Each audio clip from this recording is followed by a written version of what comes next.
seconds to do it. Can everybody hear me okay? Yes. Okay, great. Thank you so much to the Atlanta Writers Club for having me. I'm just delighted to be here and to meet all of you. The title of this presentation is How to Present Your Book, a talk for shy writers, and it's also a talk for not shy writers. I want to start by asking you a question. If I can get the slide for you, there we go. Please raise your hand if you have written a book. Almost everyone in the room. Okay. Please raise your hand if you would like to do a presentation about your book of some kind. A few, some of you, about maybe a third of you. Okay.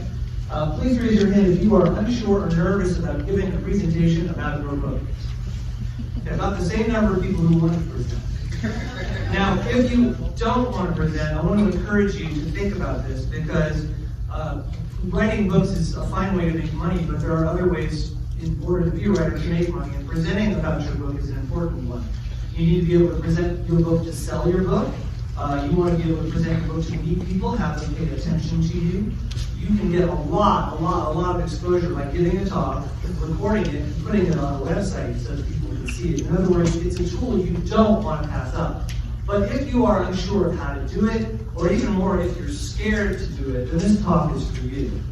Now, I'm hoping that even if you're an experienced speaker, and we've done this before, every single person who is in this room will learn at least one thing from this presentation. And at the end, I'm going to check to be sure that that's the case. Hopefully you'll learn at least one thing.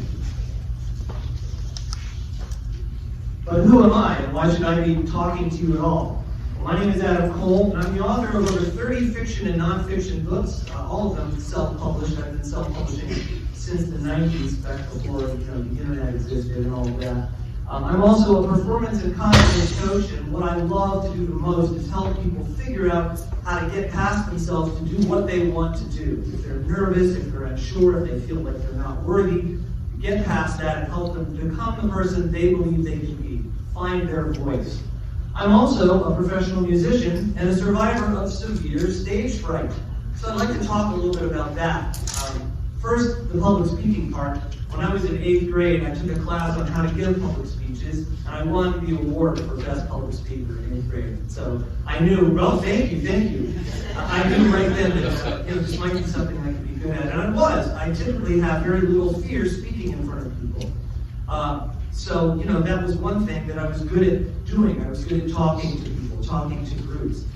I was also a pianist my entire life from the age of 6, but when I got to college, I went to a Hollywood conservatory, and I wasn't in the conservatory, but I was surrounded by people who were 50 times better than me, and I found out I wasn't a good piano player at all. And this launched me into a spiral of severe stage fright, which got so bad that by the time I left college to become a professional musician, my stage fright on the piano was so severe I could barely play. It was like I would forget how to do things. My hands would freeze up. They would not work. It took me about 30 years to eventually overcome this stage fright. I mean, I was playing the whole time, but I was miserable, always just awful. I never liked how I sounded, how I felt. So I come to you with two sets of expertise. One is how to be a good public speaker, because I am a good public speaker, and also how to deal with being terrified and feeling competent, because I have been on that road. So by the end of this hour, it is my hope that you will know how to create steps in the process of creating a presentation. In other words, I don't know how to, what am I going to talk about? Well, we'll talk about that.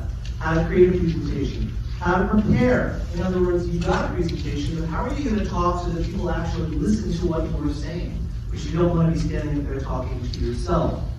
And finally, how to survive. If you are afraid, even if you've done all the work and you just don't want to get up there, what can you do? All of these things will be covered in this talk. So the first question is, oh God, what do I talk about? Was that your first question? Some of you. Okay. So here's the thing. You have a book or you have a topic you're an expert on and you want to talk about it. And you would think that the best thing to do would be to, just have the sky's the limit. You just pick something. But that isn't the best strategy. I'm going to give you a little pop quiz here. Could you please write me a story in 30 minutes? Okay, raise your hand if you can do About half of you. So if I gave you a piece of paper in 30 minutes, you could put out a good story. Okay. For those of you that could do this, what follows may help you if you have students who could not do this. You can try this exercise on them. For those of you that couldn't write a story in 30 minutes, what if I told you that the story had to be about a woman with a gun? Now how many people think you could write a story in 30 minutes? A few more of you. Yeah, okay. All right, I'm going to make it even easier for you. What if I provided you with a whole world in which the woman lived, including locations, histories, and acquaintances? Now how many of you think you could write a story in 30 minutes? I'm not saying a good story, just a story. Yeah, more of you. Right, so what we have done is we have limited your possibilities. I have narrowed it down. It's got to be about a woman with a gun. She lives in this town and this, write me a story. It turns out that having fewer possibilities can expand your possibilities. As a musician and a piano teacher, I found out that when I limited what my students could do, they could improvise more freely. They were able to do more things because there were a lot less choices. So if you have writer's block, this is a wonderful solution. If you find you want to write but you don't know how, limit your possibilities. So in terms of our talk, the moral of the story is limiting your subject matter will give you more to talk about rather than less. If you are the author of a fantasy novel, and you could talk about your characters, or you could talk about your inspirations, or you could talk about world building, well, you just pick something. I'm going to talk about world building. No, I'm going to talk about world building on a world with zero gravity. No, I'm going to talk about, the more you limit, the more you find you've got more and more to talk about. So the first step is just narrow it down as much as you can, and then you'll find that you're not narrowing your possibilities. You're going to come up with tons of things to talk about in that one thing that you narrowed it down to. So pick an aspect of your subject that you'd like to discuss. Now the good news is, after you've narrowed it down, you can throw as much stuff in that bag as you want. Yes, I'm going to only be talking about world building in a world with zero gravity, but I'm also going to be talking about my characters in that world, because they're in that book. And I'm going to be talking about my inspirations, because hey, Ursula Le Guin wrote a book just like that. So you can put as much into a presentation as you want in your little tiny genre that you've picked. So the next question you might have is, should you read your thing, or should you just wing it? You can always read something out loud. You can have your presentation, you can come stand at the podium, and you can read it. That's fine. It's safe. Lots of people do that. You can always just wing it. You can have no presentation. You can just talk to your audience like you're talking to your friends. And say what you want to say, and they can laugh, and they can, snooze or whatever they want to do. You just see how it goes. Which would you rather do? How many people would rather read it? How many people would rather wing it? Lots more of you would like to wing it. Well, of course, you don't have to do one or the other. You can do both. So let's talk about the advantages of reading it. The nice thing about reading it is you can make and execute the perfect plan. You can figure out exactly what you're going to say, and you can say exactly what you want. You know exactly what's coming in your presentation, and as long as you don't skip a page or your technology doesn't fail, you're set. You get it though, right? You can better set your expectations. If you know what you're talking about, and you know what your audience wants to hear, you can make a great matchup. If you're just winging it, of course, you don't know if the thing you're saying is going to match what people want to hear. But if you plan well, then you're good. I'm going to talk to writers about presenting. I think a number of them I want to present. I'm setting my expectations. You can communicate a solid structure in your information. You know, as writers, that you want to write your book well. You don't just want it to be a big mess. You plan it. It's got a section here, and a section here, and a section here, and the sections dovetail. You're careful with the way you present your information. A presentation is the same. If you present your information, if you create a good, solid presentation that's well organized, people will listen to it. You have a solid structure that contains information people can retain. And we're going to talk a little bit about that today. Well, what about winging it? Are there any advantages? Yes. Higher level of energy. Of course, no one wants to sit and watch someone just read something. If you're just talking to people, there's this energy that comes out. Oh, wow, they're talking to me. Oh, wow, it's exciting. Oh, I wonder if he's going to mess up. There's a lot of fun that comes out of winging it. It's a good way to talk if you have those kind of chops. You can go off on tangents. If what you're talking about isn't interesting to the audience, you can say, well, I think I'll talk about this instead. You're not stuck to your plan. You can go where you want. And again, that can provide a lot of energy, especially if the tangent is entertaining. You might surprise yourself. And this is my favorite thing as a teacher. If you just read something and you finish reading it, you know exactly what was going to happen and it happened. But if you're winging it, you might end up talking about something that you never thought you'd talk about. And people might start to cry because they're so moved by what you did. And you said, wow, I made people cry. I exceeded my own expectations. What a great feeling that is. And that can only happen if you push yourself a little farther. And so if you're afraid to wing it, winging it might be for you if you want to try to surprise yourself. But as I said, you don't have to do one or the other. You can do both. I'm doing both. I'm talking, to my slides. I have some things planned, and I'm winging it also. I'm not exactly sure what's going to come out of my mouth at any given time. But I don't want you to just think of it as an either or even as a spectrum. I want you to think of it as improvisation and structure working together, as in interwoven, as in things helping each other. The structure helps the improv, and the improv helps the structure. You prepare, you rehearse, and then you let it go. I have no idea what's going to happen in the next half hour. I could die of a heart attack, who knows? But I've got my solid plan just in case that happens, and someone else, like my wife, can come up and finish the presentation. That's my wife. Just in case you think perhaps your problems are so severe that you could never give a presentation, I just stumbled across this wonderful thing. I teach, in the mornings, I teach math to elementary school kids, and stumbled across this wonderful thing about Temple Grandin. How many people know who Temple Grandin is? A number of you. Temple Grandin is on the autism spectrum, and she's also brilliant and has done amazing things with her life. Among the most amazing is she's become a public speaker. She couldn't talk at all. Who would believe that a girl who didn't speak as a small child would someday travel the world as a famous speaker? If you've heard one of Temple's captivating lectures, then you know it's possible. Still, spreading her message in front of large crowds didn't always come easily. I wasn't a good public speaker when I first started, she admitted. When I was in graduate school, I panicked and I walked out of my first talk. So how did she get so good? A lot of practice and one particular secret weapon. I made sure I had really good slides to cue me, she explains. I was an awkward speaker, but I had fantastic slides. So if Temple Grandin can do it, you can do it. I guarantee your difficulties are not greater than Temple's. Well, I think. Okay, I want to talk a little bit about slides. Now, this is really, really basic. So I'm assuming a lot of you know how to use AI, and you know how to use animation, and slides are just whatever. But if you don't know anything about slides, this is the very basics, because I don't believe in skipping the basics. Some people are just afraid to ask, or technology afraid. This is just going to give you the basics. First of all, slides should be landmarks, not hotels. I don't know about you, but I cannot stand it when someone gives a presentation and they just read their slides. No, I can't even read my slides. I ruined your talk. Because what are they there for? What do we need them for? Just put the slides up there, right? So use your slides to cue you and just talk about your slides. And the nice thing is the slide serves as something for people to focus on while you're talking, so that if they zone out, this brings them back. Oh yeah, slides are landmarks, not hotels. He's talking too much, but now I remember what he's talking about.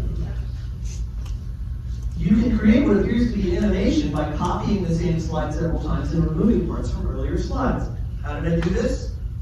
I just had the same slide and I erased it, and there it is. And I've even created a wonderful little animation thing for you. Isn't that cute? All that is basically just 50 slides, and I just copied it over and over again. So a little animation. And of course, color images. Color is nice, and people like images. So, these are big. That's it. That's all I got for you for slides. It's really basic. With this, you have enough to give a presentation. You don't have to go crazy. Your slides are just a tool for you. They shouldn't be the presentation itself. Now, in terms of preparing your talk, I want to talk about an important concept called nested threes. This is something I actually started thinking about when I was learning about Mozart. For those of you that are not musicians, I want to tell you a little secret about Mozart. Most people hear Mozart and they think that he's very simple and straightforward. He's brilliant, but you think, oh, I got this. Mozart, I got this melody. when you start studying Mozart, you just see just how incredibly complicated his music is, but he's hidden it so well.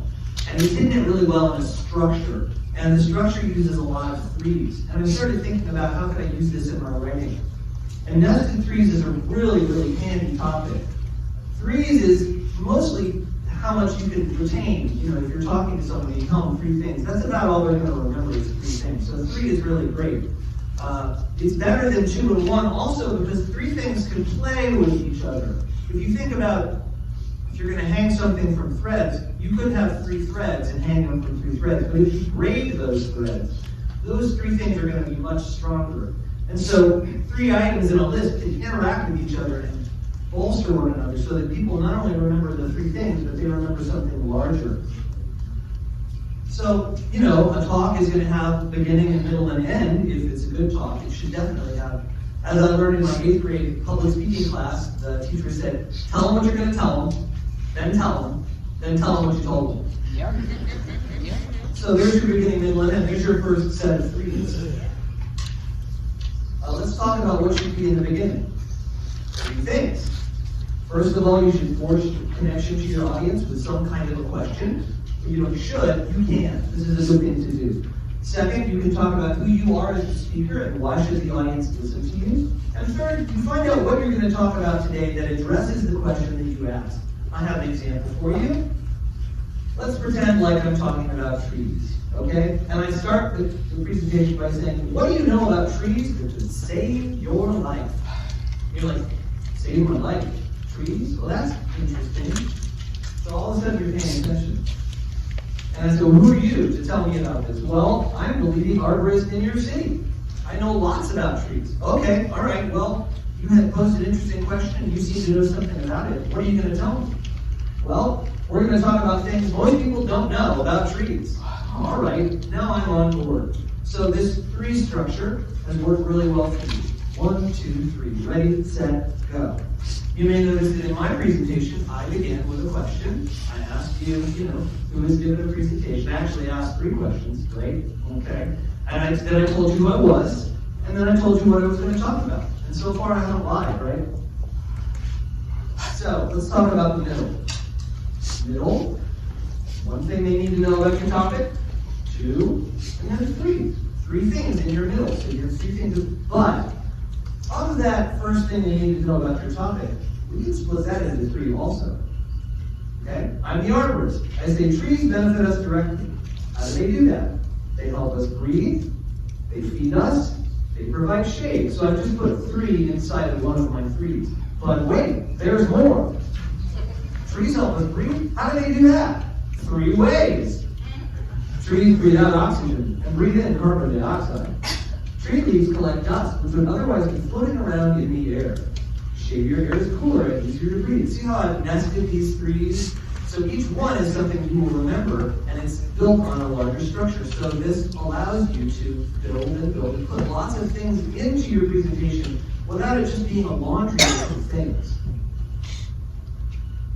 The end, sum it up, tell them what you told them, offer your help, and finally, allow for a Q&A, which I hope we have time for today in this presentation. So there you go. Now, for those of you who are bristling and who are not OCD like I am, I want you to know that it's a template. It's not a straitjacket. You don't have to have 3 and 3 and 3 and 3. Only I have to have 3 and 3 and 3. You can take 2 or 1. But the point is that if you start by just creating a laundry list of things and then you try to move them around, you're going to have a hard time. It's a mess. If you start with your structure of 3s and nest 3s and then start taking things out, it's much easier to take things out of your presentation than it is to put them in. So you're going to be, starting with the structure, you're going to be able to create something that you can work with a lot easier. It's something to think about. All right, so we've got our talk all set. How long should it be? Of course, that has to do with how long you have to talk, but as a general rule, if you're using slides, you take the slides, divide it by the total number of time, and then you have your time per slide. It's important to practice your talk before you do it. You don't want to go too long. You don't want to go too short. Both are very, very bad. So be sure you practice your talk. You can talk in front of a camera and watch yourself, as you do. You can just talk to your screen like I do and listen to yourself. Or you can actually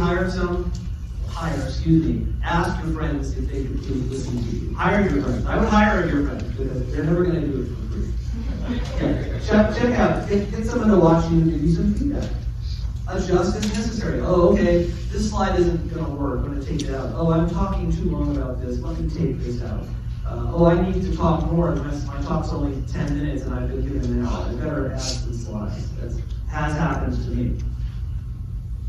Okay? All right, going off on a tangent. Should you or shouldn't you? You've got a wonderful presentation. You worked hard on your structure. Should you just go off on a limb? No. If you have a good structure, it can bear the weight of diversions. If you've got something really strong and your audience is with you, you can go off on a tangent. For instance, I'd like to tell you a story about my son. I typically work from about 6:30 in the morning until about 8 at night. I'm teaching school all day, and then in the afternoon I'm teaching piano lessons.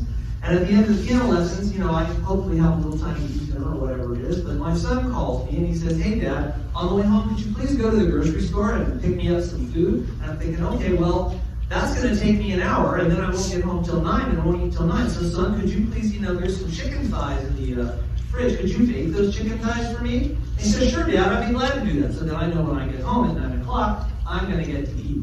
Well, I get home after being at the store, it's 9 o'clock, the oven is cold. He has not baked those chicken breasts. I ask him why, he says, "I forgot."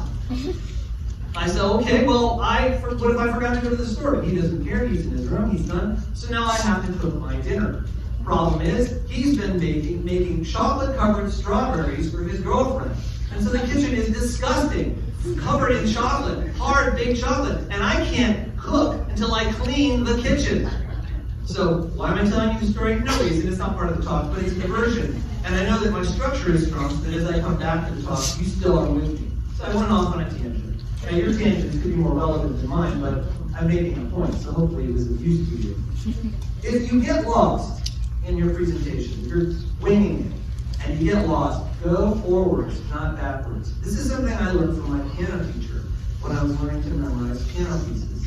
He says, if you're memorizing a piece and you're playing, for God's sakes, if you mess up, don't go back and try again. Because if you go back and try again and you mess up at the same spot, you're toast. You're going to lose it, okay? Plus, the audience is going to know. If you go forwards, the audience will never know. Very few of them know the piece you're playing. So he says, have spots you can go to, in your music, so that if everything fails you, you just zip to that spot you know really well. So you can do the same thing. If you're going off on a tangent and you're afraid that you've lost the audience, go ahead, go somewhere else. Go and zip on 50 slides up and just do that. Again, if you're going off on tangents, if somebody asks you a question, you can always refer them to a Q&A at the end. So you don't need to be afraid that your tangent's going to take over. So all of a sudden, everybody wants to talk about my son and his chocolate strawberries.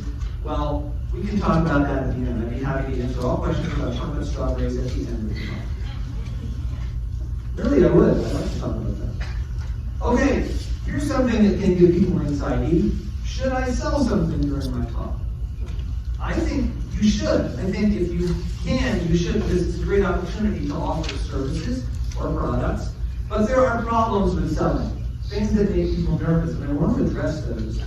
One is, I don't want to come across as sleazy. I don't want people to think, oh, look at that salesperson up there. Oh, it really turns me on how they're selling to me. Another objection, I'm not a good salesperson. No, thank you. I'm not good at that. Please, I don't want to do it. And number 3, I'm not worthy. What I have isn't really worth selling. I just wanted to talk to people. I'm not that important. Let me address each of those objections because they're very important. Number 1, I don't want to come across as sleazy. Your job, if you're selling something, is to find the people who want the solution to the problem you're solving. If you've read any marketing books, you notice this is prime key, okay? You're not a salesperson. You have a solution. You're trying to find whoever in the audience wants that solution. For those of you who don't want to give a talk, I'm sorry I wasted your time today. That's okay. You go your way. But for those of you who really want to give a talk and need me, here I am. And I don't have any problem at all telling you I'm available to you. Okay? I'm here to help you solve your problem. I'm not sleazy. If you don't want me, I'm not going to try to convince you must give a talk. Hey, here, come here, let's talk about this, and I can help you, and you can pay me, and I'll help you. No. I'm here for you if you need me, and that's what you are. Hey, I wrote a book. It's a fantasy novel, about zero gravity. Are you interested in zero gravity? If you are, I'm your person. Let's talk. If you're not, great, maybe we can be friends. It's all good. You're not sleazy if you're doing that. That's just helping people. You want to help people. If you feel like you're not a good salesperson, it's not about you. If it is about you, you're not being a good salesperson. If the focus is on how awesome you are and how you can solve all the problems, that's not it. The focus is them, okay? You'll be a fine salesperson if all you're worried about is their problem. What can I do for you? What do you need from me? People like that. They don't like, what can they do for you? That's not good. But if you care about what they need, and you show that you need it, and you're genuine, you actually care, they'll like that. You're a good salesperson. Congratulations. I'm not worthy. Okay, well, you don't need to worry about that. That's not important. One of the lessons I'm continually trying to learn is what people think about me is not important. What is important is how I treat people. It's a hard lesson to learn because I care what people think about me, but it's not that important, really. I should be focused on me and what I'm doing. So let the market decide, okay? What you have, you don't think your book is that great deep down? You're afraid people aren't going to like your book? Well, maybe. Put it out there. Find out. Do everything you can to give people a chance to like your book. And then if they don't like it, then you know it's not a good book, and that's fine. Write another one. But don't just throw your book in the back of a shelf because you think you're not worthy. Everyone's worthy. It's a product you're interested in, not you. You're fine. Okay, last thing is I get nervous. This is the thing I promised you. You had stage right. I was going to help. And I have a few good suggestions for you. Because just so you know, I'm terrified right now. I am nervous. I do get nervous before this. I feel horrible. And I just don't want to crawl on the hole. But I get up here and I talk, and it's fine. And you can do the same. Here's some tricks. First of all, the 3 times perfect rule. And I use this with my piano students all the time. If you're going to prepare something, go ahead and do it 3 times correctly. And I do mean correctly. Be satisfied with it 3 times. Here's the reason. Because that 3rd time that you do it, you're starting to get a little bored. You're starting to think about other things. What do I do for lunch? I'm tired of doing this. And that distracted state that you're in that 3rd time matches the state you'll be in when you get up here. Okay? It's good training. You have to learn how to focus that 3rd time because you have to learn how to focus when you're up here talking. And so it really works, that 3 times. 3 times perfect is even better because then you're really bored. Right? You've been trying. If you have the stomach for that. But of course, that's more for piano pieces. 45-minute talks, 3 times perfect might be too much. So just 3 times is good. But that 3rd time really is magic. Own the space. This is a trick I learned from Michael Colbrass, a Pulitzer Prize-winning composer who gave a presentation on presentations like mine. And he said, when you go into a new space, find a way to own it. He said, go up to the podium, and if there's a pen up here or a paper clip, just move it. Just like that. Suddenly that space belongs to you. You deserve to be there. It's your space now. It's a funny little trick, but it actually can work. You own that space. You have the right to move the paper clip. You're okay up here. So try that if you're ever just terrified of where you're standing. Finally, set your expectations correctly. If I were talking to a bunch of moms with 3-year-old children in the audience, I would not be giving this talk. Because they might have to get up and leave, they might be crying, running around. I'd be doing something much more dynamic. I'd be getting people involved. I'd have the expectation that people would be leaving, that they would be crying. I would be louder. I would be more vibrant. That would be setting my expectations. For this talk, I expected you all would listen politely, and you have. Thank you. And I figured that was probably going to be the case. So I set those expectations. If you set your expectations incorrectly, if you think you're going to be hilarious and you're with a bunch of people who aren't on your vibe, that's going to crash and burn on you. So know what you're getting into. Know who your audience is. Know what they want, and know what you have to offer and match those things up. If you do that, it can alleviate a lot of your fear. You can't take care of every exigency, but you can take care of most of them that way. And then whatever's left, you can manage. Finally, get help. And of course, you can get help from lots of places. There's tons of books on stage, right? Tons of videos, tons of YouTube channels. There's more help out there in the world now than anyone could do in 1,000 lifetimes. I can offer my help, of course. I am a performance and confidence coach, and I want to help you. And if this talk is interesting to you, we're doing a mastermind, and we're going to cover the exact same material over the course of 3 months as opposed to 45 minutes. And this QR code will take you right there, or you can go to my website, adamlearningcoach.com or at acol.net. And this will take you right to the mastermind that we're doing. So if you'd like to be interviewed to be part of the mastermind, I would love to have you. At this time, I'm open to your questions of any kind, if you have them. Thank you.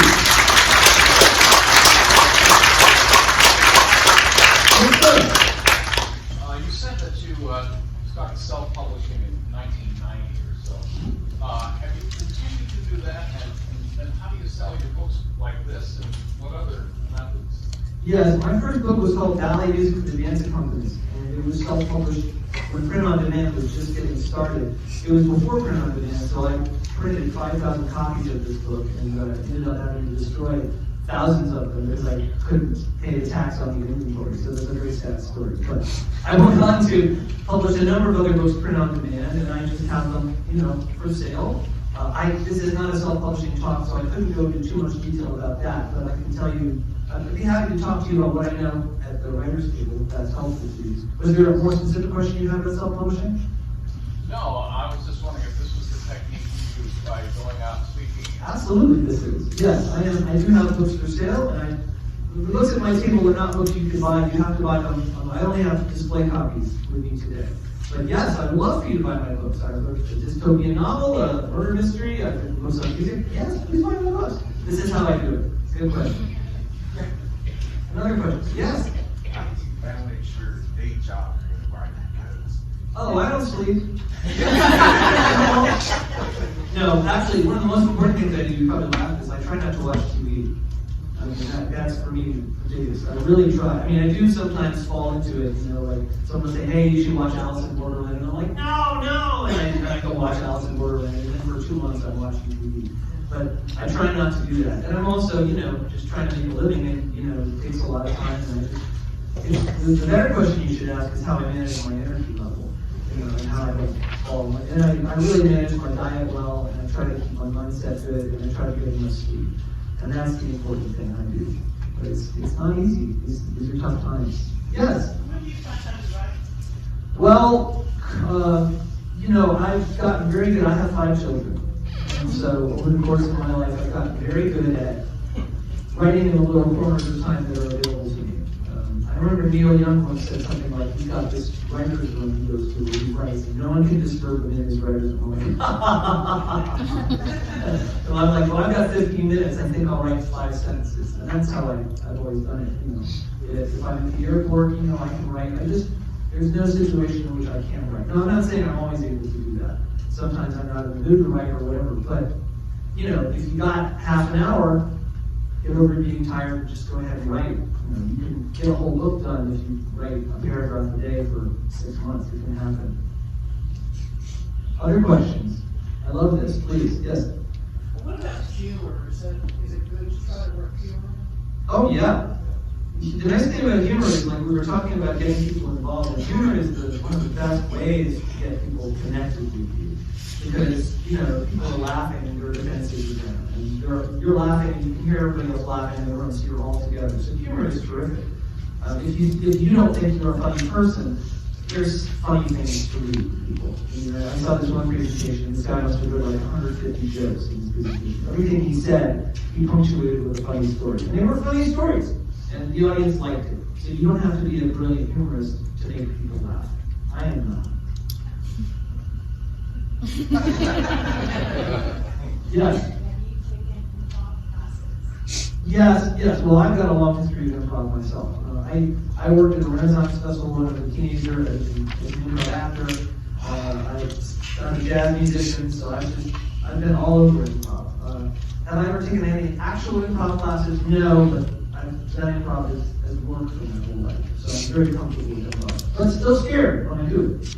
Just because I'm really good at it doesn't mean I don't get scared. I am constantly afraid. So, yes. Do you make all of your living from writing books? Not at all, no. So what do you do to substitute? Primarily, my living comes from, I'm a piano teacher. I have a piano studio. And I also, as I said, teach in a public school. I teach math to elementary school kids in the morning. So I have jobs. So you've been working writing since 1991, and what portion of your income comes from? Very small. I would not consider myself a financially successful author. Yeah. Yes?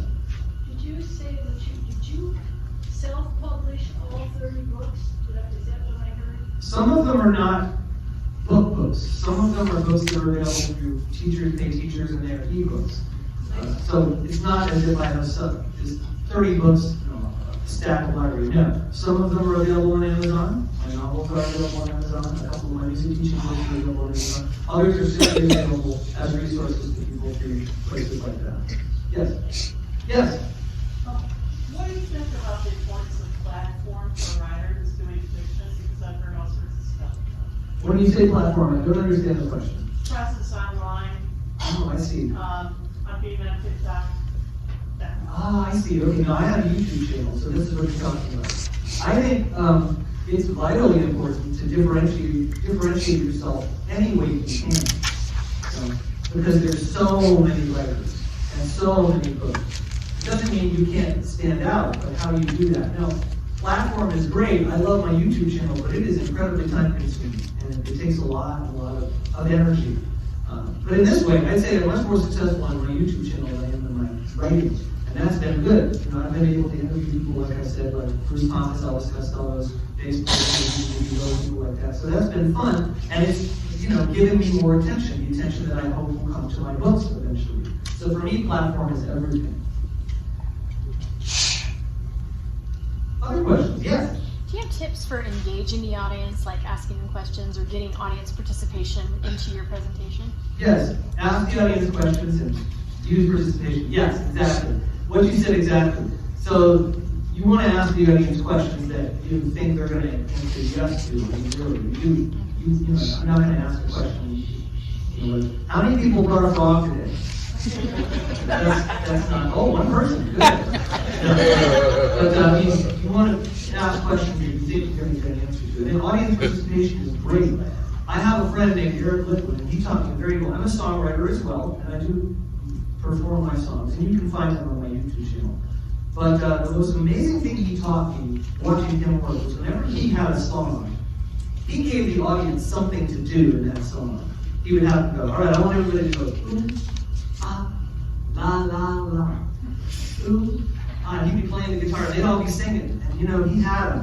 And when I interviewed Eric Lippman on my channel, he said, I'd be up there doing my songs with other songwriters who were much better than me.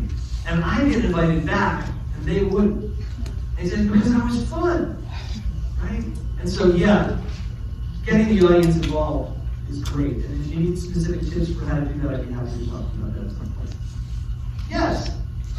I learned by example. You said you wrote a dystopian novel. I did. If you were to try to sell that right now, I guess I'm interested in selling the fantasy thing. Mm-hmm. How would you do it? Like, if you could give an example for yourself. Well, I have had a lot of difficulty selling my dystopian novel, I have to admit. I'm very proud of it. It took me 17 years to write this dystopian novel.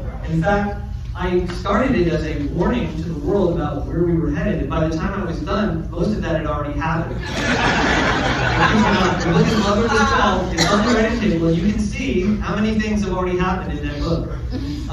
So, I mean, the books that sell the best, and here's why I have discovered why I have been less successful as an author. Because the authors that are really making a lot of money in self-publishing are the ones that can write series, can write really fast, and put out 6 books a year, and they're series and they're connected. You have the same 5 characters in all books. And they're romance books. There's a certain segment of the population that just eats these things up. So they know their audience, and they give their audience exactly what they want. if you want to sell to the market, then you find out what the audience really wants out of a dystopian novel. You want to find out what problems are really bothering people, and then you keep it really simple. My novel is more complicated, it's more literary, and it came out of my desire to say what I wanted to say. So it was less market-driven. So I'd say if you have an inner burning desire to write a book and you want it to be your book, awesome. Getting people on board will be about them liking you instead of the book. Okay? But if you want to sell the book, you want to make sure you write a book that people like for the book and that you're secondary. Does that help? No, it makes sense. Yeah. You're saying match the market. Yes, if you want to write to the market, you're more likely to sell the book. If you have a book that's going to be harder to sell, then you have to sell yourself. It's just, some of the advice we're given, it's like, oh, you have a solution to a problem, which makes a lot of sense if you're writing nonfiction, right? Like you said in the tree example, how not to be crushed by a tree. Right. Right? No one wants to be crushed by a tree, so it's easy to sell. But it's really hard if you have a really specific dystopian thing that you're selling. Well, dystopian novels do solve one problem. They give people warnings about where we might be headed and suggest solutions. Yeah. So that's their function. But right now, I think back when Ray Bradbury was writing Fahrenheit 451, people needed to be a little more receptive to that. Now with the news coming out all the time, people constantly being bombarded with negativity, dystopian novels are a harder sell because it's not an escape for people anymore. That's their reality. So, yes. Sorry, I have another one. Well, how do you get your speaking gigs? That's difficult. You have to do them one at a time. You have to find people who, if you have a solution to a problem, you have to think about what organizations are going to want you to talk to their members. And I was thinking about a year and a half ago, I said, well, you know what? I'm good at giving speeches. I wonder how many writers would like to do this. And so I reached out to a bunch of writers groups. And this one said, yes, please come. And that's how you have to do it. I mean, unless you're famous, getting speaking gigs is just meeting people, letting them know you do it, and having them invite you. Being just a little bit aggressive and saying, I do this. Can I do this for you? Anything else? Any other questions? Well, again, if you have more questions, you can talk to me at the record table, or you can contact me via my website. It's been such a delight to talk to you. Thank you very much.